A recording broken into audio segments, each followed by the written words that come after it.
ذرا سوچیں، آپ سو رہے ہیں، باہر ہلکی بارش ہو رہی ہے اور صرف چند گھنٹوں بعد پورا شہر پانی میں ڈوبا ہوا ہے۔ گاڑیاں بہہ گئی ہیں، پل ٹوٹ چکے ہیں، لوگ چھتوں پر پھنسے ہوئے ہیں اور حکومت لاچار ہے۔ یہ کوئی فلمی سین نہیں، یہ میکسیکو اور ٹیکساس میں گزشتہ دنوں سچ میں ہوا۔ اور اگر آپ سمجھتے ہیں کہ یہ صرف باہر کی دنیا کا مسئلہ ہے تو ایک لمحہ رک کر کراچی، لاہور، اسلام آباد، راولپنڈی، کوئٹہ اور پشاور کی وہ یادیں تازہ کریں جب 30 منٹ کی بارش نے پورا شہر بند کر دیا تھا۔ تو سوال یہ ہے کہ فلیش فلڈنگ آخر ہے کیا؟ یہ اتنی خطرناک کیوں ہے اور پاکستان کو اس کا اتنا خطرہ کیوں ہے؟ فلیش فلڈنگ یعنی اچانک سیلاب۔ یہ وہ سیلاب ہوتا ہے جو شدید بارش کے چند گھنٹوں کے اندر آتا ہے۔ اچانک بہاؤ بنتا ہے، شہری علاقوں، سڑکوں، ندی نالوں اور کم زمین والے علاقوں کو اپنی لپیٹ میں لے لیتا ہے۔ اس کا کوئی پیش کی انتباہ اکثر نہیں ہوتا اور نقصان انتہائی تیز رفتاری سے ہوتا ہے۔ میکسیکو میں صرف 6 گھنٹے کی شدید بارش نے شہر کے شہر پانی میں ڈبو دیے۔ گھروں میں 5 فٹ تک پانی داخل ہو گیا، کئی اموات اور درجنوں لاپتہ ہوئے، بجلی اور مواصلاتی نظام تباہ ہو گیا۔ اسی طرح ٹیکساس،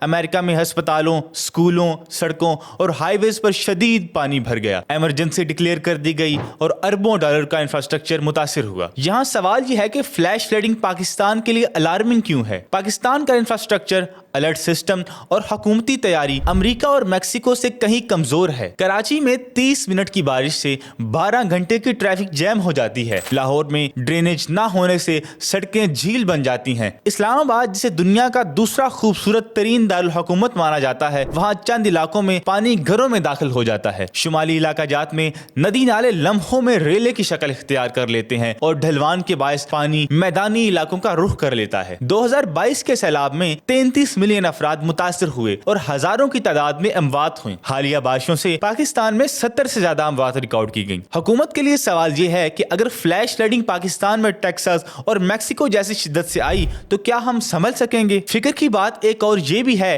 کہ فلیش فلڈنگ کیوں بڑھ رہی ہے اور اس کی وجوہات کیا ہیں۔ تو آپ کو بتاتا چلیں کہ یہ چند عوامل فلیش فلڈنگ کا بڑا باعث ہیں۔ سب سے پہلے ماحولیاتی تبدیلی۔ شہری علاقوں میں کنکریٹ سے بنی عمارات اور گھر، جس کی وجہ سے زمین پانی جذب نہیں کر پاتی، ڈرینیج نظام کا فقدان، ندی نالوں پر تجاوزات اور قبضے اور الرٹ سسٹم کی غیر فعالی، یہ تمام عوامل فلیش فلڈنگ کا باعث بنتے ہیں اور شہروں کو سیلابی پانی میں غوطہ زن کر دیتے ہیں۔ یہاں سوال یہ بھی ہے کہ اچانک سیلاب کی صورت میں ہمیں کیا کرنا چاہیے؟ شہری منصوبہ بندی میں سیلابی زونز کو مد نظر رکھا جائے، ڈرینیج سسٹم جدید بنائے جائیں، ریسکیو ادارے ٹریننگ اور آلات سے لیس کیے جائیں، عوام میں آگاہی مہمات چلائی جائیں، درختوں کی کٹائی روکی جائے، ریور چینلز کی صفائی ہو اور میڈیا صرف بارش کی خوبصورتی نہ دکھائے بلکہ خطرے کو بھی اجاگر کرے۔ میکسیکو اور ٹیکساس کی فلیش فلڈنگ نے پوری دنیا کو خبردار کر دیا ہے، لیکن پاکستان کے حالات بتاتے ہیں کہ ہمیں سب سے پہلے جاگنے کی ضرورت ہے۔ فلیش فلڈنگ کو معمولی نہ سمجھیں، یہ لمحوں میں زندگی بدل سکتی ہے۔ ناظرین، کیا آپ نے کبھی اچانک پانی کے ریلے کو دیکھا ہے؟ کیا آپ سمجھتے ہیں کہ ہماری حکومت اس خطرے کو سنجیدہ لیتی ہے؟ کمنٹ سیکشن میں اپنی رائے کا اظہار ضرور کریں۔ مزید معلوماتی ویڈیوز کے لیے